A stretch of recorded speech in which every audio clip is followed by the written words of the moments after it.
नमस्कार साथियों, आप लोगों का एडुकेयर एकेडमी चैनल पर स्वागत है।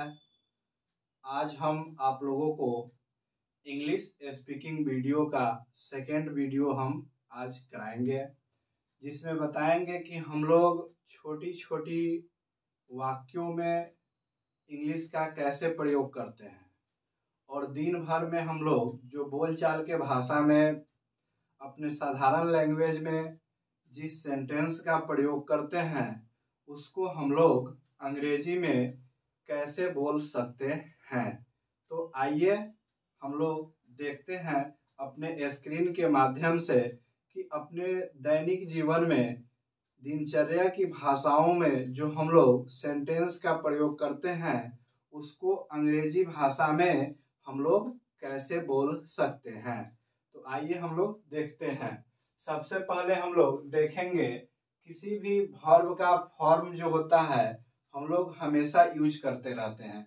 जैसे हम लोग प्रेजेंट में यानी कि वर्तमान में किसी भी वर्ब का कोई भी रूप का हम लोग यूज करते हैं, जिसमें से सबसे पहले हम लोग वर्ब का प्रेजेंट फॉर्म के बारे में जानेंगे। तो प्रेजेंट फॉर्म का क्या होता है? प्रेजेंट फॉर्म में हेल्पिंग वर्ब कैसा होता है?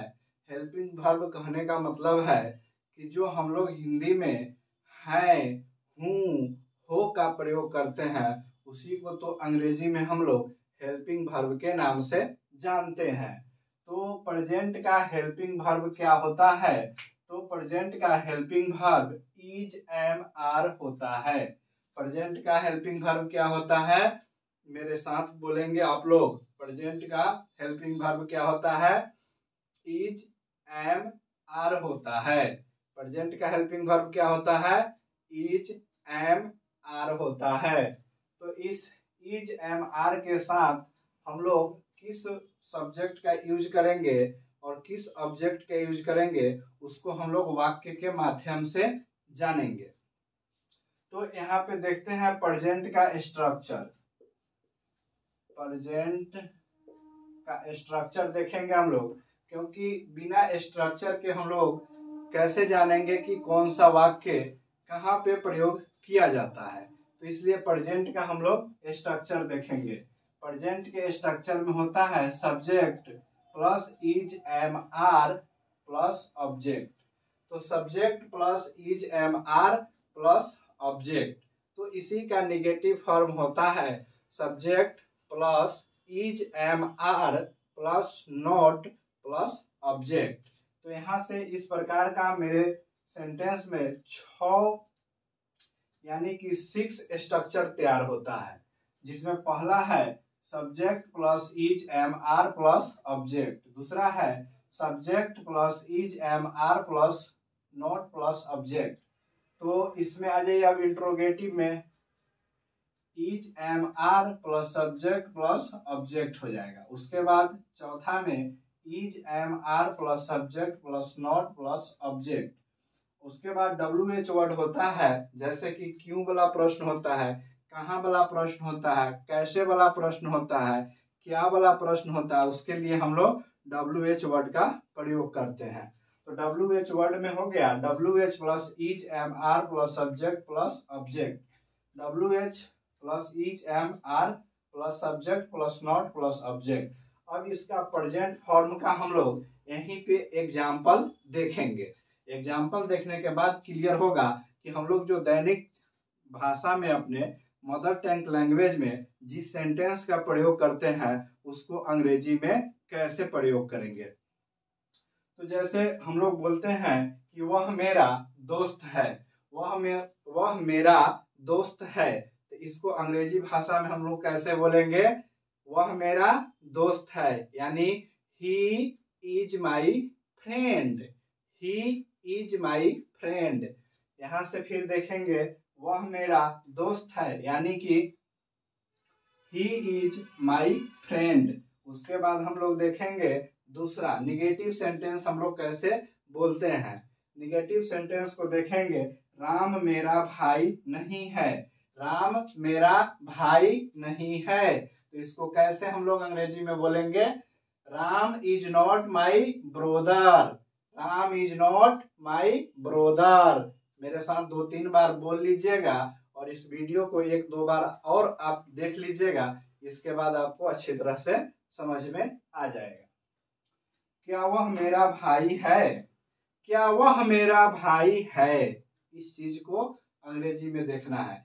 क्या वह मेरा भाई है? हिंदी में तो हम लोग बोलना जानते ही हैं अच्छी तरह से कि क्या वह मेरा भाई है। इसी को हम लोग अंग्रेजी में देखेंगे कि is he my brother, is he my brother, is he my brother. क्या वह मेरा भाई है? क्या वह मेरा भाई है? तो हम लोग कैसे बोलेंगे? Is he my brother, is he my brother. उसके बाद देखेंगे कि क्या राम विद्यार्थी नहीं है। इसके बाद देखेंगे क्या राम विद्यार्थी नहीं है। तो हम लोग हिंदी में तो बहुत सिंपल बोल लेते हैं क्योंकि मेरा मदर टंग या हम लोगों का सभी आदमी का मदर टंग हिंदी है। तो क्या राम विद्यार्थी नहीं है? क्या राम विद्यार्थी नहीं है? तो इसको हम लोग अंग्रेजी में कैसे बोलेंगे? Is Ram not a student, is Ram not a student, is Ram not a student. उसके बाद देखेंगे WH वर्ड में कि तुम क्यों प्रवक्ता हो। मान लीजिए किसी भी चीज का, किसी भी एजेंसी का कोई स्पीकर होता है तो उससे हम लोग पूछेंगे कि तुम क्यों स्पीकर हो या क्यों प्रवक्ता हो। तो इसको अंग्रेजी में कैसे बोलेंगे हम लोग? Why are you a speaker? Why are you a speaker? Why are you a speaker? तुम क्यों प्रवक्ता हो? तो Why are you a speaker? ठीक है। उसके बाद देखेंगे छठा और अंतिम, आप कैसे विद्यार्थी नहीं हैं। जैसे कि मान लीजिए कि कोई उम्रदराज व्यक्ति हो या कोई छोटा व्यक्ति हो, स्कूल में या कॉलेज में कहीं भी पढ़ने जाता है तो उसको देख के आदमी कहता है कि आप कैसे विद्यार्थी नहीं हैं या आप कैसे विद्यार्थी हैं। तो इसको आइए हम लोग अंग्रेजी में देखते हैं। आप कैसे विद्यार्थी नहीं हैं तो उसको पूछेंगे how are you not a student, how are you not a student, how are you not a student. तुम कैसे विद्यार्थी नहीं हो। चलिए फिर इसका हम लोग पास्ट फॉर्म देखते हैं। पास्ट फॉर्म में सबसे पहले हम लोग स्ट्रक्चर को देखेंगे। पास्ट फॉर्म में स्ट्रक्चर होता है subject plus was were plus object. Past form में क्या होता है? मतलब पास्ट के मतलब था, पास्ट के मतलब था। तो subject plus was were plus object, एक नंबर स्ट्रक्चर क्लियर। दूसरा नंबर स्ट्रक्चर होता है subject plus was were plus not, उसके बाद ऑब्जेक्ट। तीसरा नंबर इंट्रोगेटिव का होता है was were plus subject plus object. उसके बाद होता है was were plus subject plus not, उसके बाद ऑब्जेक्ट। उसके बाद होता है WH word, WH plus was were plus subject, उसके बाद ऑब्जेक्ट। उसके बाद होता है WH plus was were plus subject plus not, उसके बाद होता है ऑब्जेक्ट। चलिए अब फिर इसका एग्जाम्पल देखते हैं कि मान लीजिए कि हम लोग एक सेंटेंस का प्रयोग करेंगे कि वह प्रवक्ता था, यानी कि वह प्रवक्ता था। इसके लिए क्या कर सकते हैं अंग्रेजी में? ही वाज ए स्पीकर, वह प्रवक्ता था, ही वाज ए स्पीकर। उसके बाद दूसरा देखते हैं तुम वकील नहीं थे, तुम वकील नहीं थे। तो इसके लिए क्या होगा? यू वेयर नॉट एडवोकेट, तुम वकील नहीं थे तो यू वेयर नॉट एडवोकेट। इसके बाद हम लोग देखेंगे क्या आप शिक्षक थे, क्या आप शिक्षक थे, क्या आप शिक्षक थे। तो इसके लिए हम लोग अंग्रेजी में देखेंगे were you teacher, were you teacher, were you teacher, क्या आप शिक्षक थे। उसके बाद हम लोग देखेंगे क्या आप विद्यार्थी नहीं थे, क्या आप विद्यार्थी नहीं थे? तो क्या आप विद्यार्थी नहीं थे? तो were you not a student? क्या आप विद्यार्थी नहीं थे? Were you not a student? क्या आप विद्यार्थी नहीं थे? तो were you not a student. इसके बाद हम लोग देखेंगे कि वह क्यों डॉक्टर था। वह क्यों डॉक्टर था? Why were you doctor? वह क्यों डॉक्टर था? तो हम लोग देखेंगे कि वाई वेयर यू डॉक्टर? वह क्यों डॉक्टर था? इसके बाद हम लोग छठा देखेंगे कि मैं कैसे विद्यार्थी नहीं था। मैं कैसे विद्यार्थी नहीं था? तो इसको हम लोग बनाएंगे how was I a student. Why, चलिए फिर से देख लेते हैं। मैं कैसे विद्यार्थी नहीं था? मैं कैसे विद्यार्थी नहीं था? How was I not a student. तो ये सब सेंटेंस जो भी हम बोले हैं, ये सभी अपने दैनिक जीवन में हम लोग हमेशा व्यवहार करते हैं। तो इसको हम लोग अंग्रेजी में कैसे बोलेंगे? तो इस वीडियो को 1 या 2 बार आप और देख लीजिएगा, उसके बाद आपको क्लियर हो जाएगा। आप अपने से खुद बोलने लगेगा, where are you a student. ठीक है। उसके बाद हम लोग फ्यूचर फॉर्म का देखेंगे स्ट्रक्चर। तो जानिए इस बात को कि फ्यूचर फॉर्म का हम लोग अधिकांश प्रयोग नहीं करते हैं अपने बोलचाल की दैनिक भाषाओं में। जैसे कि दैनिक यूज में हम लोग फ्यूचर का उपयोग बहुत कम, न के बराबर करते हैं। लेकिन हम लोगों को तो स्ट्रक्चर देखना ही है। स्ट्रक्चर नहीं देखेंगे तो कैसे समझ में आएगा कि यह फ्यूचर का स्ट्रक्चर इस तरह होता है। तो चलिए 1 नंबर में हम लोग देखेंगे कि सब्जेक्ट प्लस शैल विल, उसके बाद ऑब्जेक्ट हो जाएगा। दूसरे नंबर में subject plus shell will plus not plus object हो जाएगा।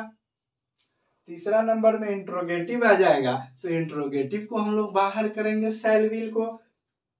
शैल will plus subject plus object हो जाएगा। इसके बाद हम लोग शैल will plus subject plus not plus object का प्रयोग करेंगे। इसके बाद हम लोग WH वर्ड का प्रयोग करेंगे। WH वर्ड में होता है WH plus shell will plus subject plus object होता है। उसके बाद WH plus shell will plus not plus object होता है। तो आइए इसका एक एग्जाम्पल का हम लोग प्रयोग करते हैं। जैसे कि मान लीजिए कि यहाँ पे है कि वह प्रवक्ता होगा। वह प्रवक्ता होगा, कॉन्फिडेंस नहीं है, सिर्फ धाए धाए तीर मार रहे हैं। वह प्रवक्ता होगा। तो इसको कैसे बनाएंगे? He will speaker. He will speaker. He will speaker. वह प्रवक्ता होगा। तुम विद्यार्थी होंगे होगे। मैं डॉक्टर होऊंगा। मैं डॉक्टर होऊंगा यानी भविष्य में आई शैल डॉक्टर। तो इस तरह करके आप लोग सेंटेंस बनाएंगे और खुद से बोलने का प्रयास करेंगे। अंग्रेजी कोई बहुत हार्ड इशू या हार्ड सब्जेक्ट है नहीं। हम लोग नहीं पढ़ते हैं इसलिए नहीं आता है। अपने बंद कमरों में अगर अंग्रेजी बोलने का आप प्रैक्टिस कर लिए मेरे साथ मात्र 30 डेज, तो आप लोग एकदम से अंग्रेजी में फराटेदार बोलने लगेगा। और फराटेदार बोलने के लिए अंग्रेजी अगर आप चाहते हैं कि फराटेदार बोले, तो आप एडुकेयर एकेडमी के साथ जुड़िए। अगर मेरा वीडियो आप लोगों को अच्छा लगा है तो मेरे चैनल को सपोर्ट कीजिए, सब्सक्राइब कीजिए, लाइक कीजिए। धन्यवाद।